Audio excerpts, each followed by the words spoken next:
জামাতের সময় আমরা একটা কথা বলতেছি, ভাই আমি মুক্তিযোদ্ধা ছিলাম, আমি ছোট মুক্তিযোদ্ধা, একেবারে ছোট মুক্তিযোদ্ধা ছিলাম। একটা যারে ভোট দেন জামাতকে ভোট দিয়েন না।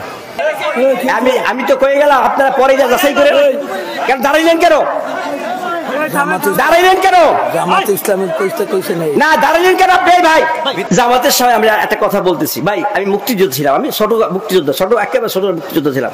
একটা যারে ভোট দেন জামাতকে ভোট দিয়েন না। আপনারা জানেন আমাদের আগামী 2 মাস পরে এই দেশে নির্বাচন হবে।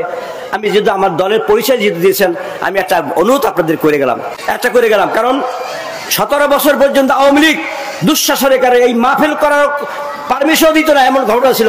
মাদ্রাসাগুলির অবস্থা কি ছিল, ওরা আমাদের অবস্থা ছিল, যাদের সরকারি যাদের বিরুদ্ধে তাদের অবস্থা কি, আপনারা জানেন, আপনার সামনে সব আমাদের নতুন করে বলা লাগবে না। কিন্তু বাঙালি ভুলে যায়, বাংলাদেশে মানুষ ভুলে যায়। কারণ আজকে বলি যে বাংলাদেশে জাতীয়তাবাদী দল আর আওয়ামী লীগ এই দুইটা বড় দল, এই দুইটা নৌকা। আর হলো কি, আরে ধানের শীষ, এই তো খেলা হয় সবসময়। বলেন আমরা তো স্বাধীনতার পর থেকে এই দেখতেছি, এতে এইবার যে কোনো কারণে আওয়ামী লীগের দুঃশাসনের কারণে, দুঃশাসনের কারণে, ফ্যাসিস্টের কারণে, জুলাই আগস্ট আন্দোলনের কারণে তারা দেশ থেকে চলে গেছে, হাসিনা পালাই গেছে দেশ থেকে, কিছু করার নাই। আজকে নির্বাচন আসছে, আওয়ামী লীগকে তারা ব্যান ঘোষণা করছে সরকার, যে না তোমরা এই নির্বাচন করতে পারবে না, কারণ তোমরা যে অপরাধ করছো এই কারণে তোমরা নির্বাচনে ভোটও চাইতে পারবে না। এটা আমাদের কোনো দোষ না, এই দোষ এই গুণ্ড হইলো জনগণ আর সিপাহী ছাত্র জনতার আন্দোলনের ফল। এইটা আজকে হাসিনার পতন হয়ে গেছে। যাক, এখন যেটা হইলো যে আজকে আমাদের নির্বাচন আসতেছে, এখন আমাদের সামনে দুইটা দল উপস্থিত, একটা হলো বিএনপি, একটা হলো জামাত। জামাতের সময় আমরা একটা কথা বলতেছি, ভাই আমি মুক্তিযোদ্ধা ছিলাম, আমি ছোট মুক্তিযোদ্ধা, একেবারে ছোট মুক্তিযোদ্ধা ছিলাম। একটা যারে ভোট দেন জামাতকে ভোট দিয়েন না, একেবারে। এটা দলিল প্রমাণ দরকার নাই, দলিলের দরকার নাই, দলিল যেটা জিজ্ঞেস করা দেন। কারণ যারা বললে যে এই একটা ভোট দিলে জান্নাতে যাবে, এরকম দলিল যদি কোনো ওলামা দেখাইতে পারে যে একটা ভোটের বিলে জান্নাত, এই যদি কেউ বলতে পারে দিতে দেয় জান্নাত হয়, তাহলে মানুষ এতগুলো কষ্ট, এত মুজাহিদা, এত এই 5 ওয়াক্ত নামাজ, তারপরে রোজা, ও তারপরে হজ, তারপরে জাকাত, কত রকম কিছু করে জান্নাত, তারপর জান্নাতের খবর পাওয়া যায় না। একটা ভোট দিয়ে জান্নাত, এই কথা কেউ বলে? আর বলে যা বলতেছো শেষ পর্যন্ত বলতে আল্লাহ পাক এইবার পূজা নিয়ে দিয়েছে, হিন্দু পূজা নিয়ে দিয়েছে। পূজার সময় আসল চেহারা বাইরে গেছে। কি বাইরে গেছে? এইবার কইলো কি যে রোজার পূজা বলে এক, রোজার পূজা এক, রোজার পূজা এক বল, তাহলে হ্যাঁ মুসলমান থাকে। মোহাম্মদ আর হরে কৃষ্ণ বলে এক, এটা কিন্তু এক কথা। আল্লাহ রাসূলের সাথে কোনো দুনিয়ার কারো তুলনা আছে? আল্লাহু আকবার। হ্যাঁ, এইটা কিন্তু বলে। তাই বলতেছি যে সব কথা যারা বলেন তারা শুধু ক্ষমতার জন্য ইসলামকে ব্যবহার করতে চায়। কিন্তু আমরা যারা আছি, যারা সুন্নতকে অবলম্বন করি, হুজুর সাল্লাল্লাহু আলাইহি ওয়াসাল্লামের উম্মত হিসাবে যারা বলি, আমরা মদিনার ইসলামকে দুনিয়ায় কায়েম করতে আমরা সাহায্য করতে চাই। মদিনার ইসলাম মওদুদিবাদী ইসলাম না।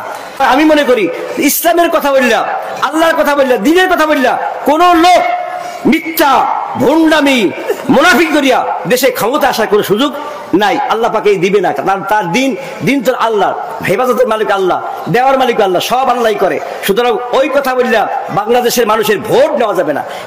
এইবার সেটা হয়ে গেছে। কি হয়েছে?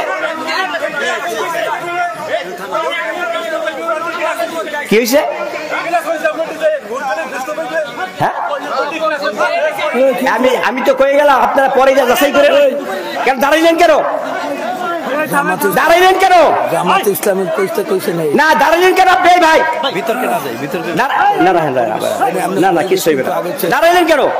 এই জন্য ভাই দোস্ত বসেন, ভাই বসেন, আমি বুঝি ভাই, বসেন, বুঝি আলাইছি, আমি বুঝি ভাই, বসেন। না কেমন না, ও ভাই বসেন, আমি বসেন, ও ভাই আমি বসেন, আমি বুঝছি, আমি কে ছাড়া বুঝে ভাই, আমি বসে, আমি শেষ করে দিই ভাই, আমি শেষ করে দিই। ভাই তুই আমি সামনে দিয়ে আসেন একটু। ভাই আপনারা আমার তো চেনেন না ভালো করিয়া আপনারা। আমি কিন্তু এই প্রতি গরু নদী যে কোনো জায়গায় আমাকে মাহফিল হয়, আমি সমস্ত মাহফিলে যাই, এই কথাগুলি বলি। আপনারা আজকে এই যেখানে বসে এই কামটা করলেন, যারা করলেন, আমি তাকে চিনি, খালি চিনি বললে রাখলাম, আর এসে কিছু বললাম না। সবাইকে আমি আমার দোয়ার দরকার ছিল, যে ওলামার দোয়ার দরকার ছিল, যাতে আগামী নির্বাচনে বাংলাদেশ জাতীয়তাবাদী দল ধীরে প্রচুর ভোট পাইয়া জহিরুদ্দিন সামানকে এমপি মন্ত্রী বানাইয়া এই এলাকায় উন্নয়ন করতে পারে। এই আবেদন করে আমার বক্তব্য শেষ করি। সবাইকে আল্লাহ হাফেজ। আর বিশেষ করে যারা এটা করছেন, আমি আপনাদেরকে চিনি, আমি ইনশাল্লাহ আপনাদের নজরে আছি ইনশাল্লাহ। সবাইকে আসসালামু আলাইকুম ওয়া রাহমাতুল্লাহি ওয়া বারাকাতুহু। আপনি বলে রাখেন, কথা বলেন, বসেন ভাই, বসেন, খবর আছে। সম্মানিত মুসল্লিরা, আপনারা দয়া করে বসেন। একটু সম্মানিত মুসল্লিরা, আপনারা আমার লোকজন নাই এখানে, গতবার এই যে মারামারি হয়েছে না, আমার লোকজন নাই, আপনার লোকজন তো হয় না, ওই হারাক কই ওই বয়াতিটা হারাক কই এই দেখো এই বইরেছেন কে দেখেন আপনি এলাকা বইরেছেন দেখেন কেন বইরেছেন কেন বইরেছেন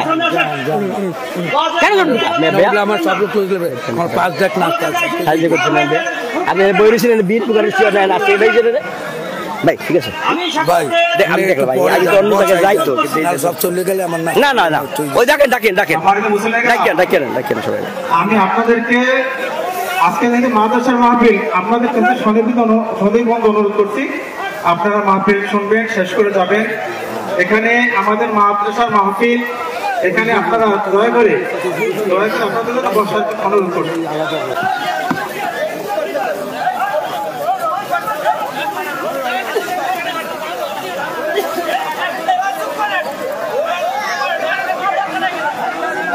কি যে ঝামেলা।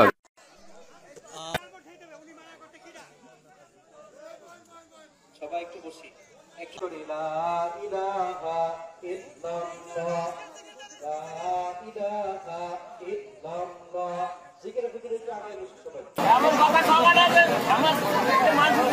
সবার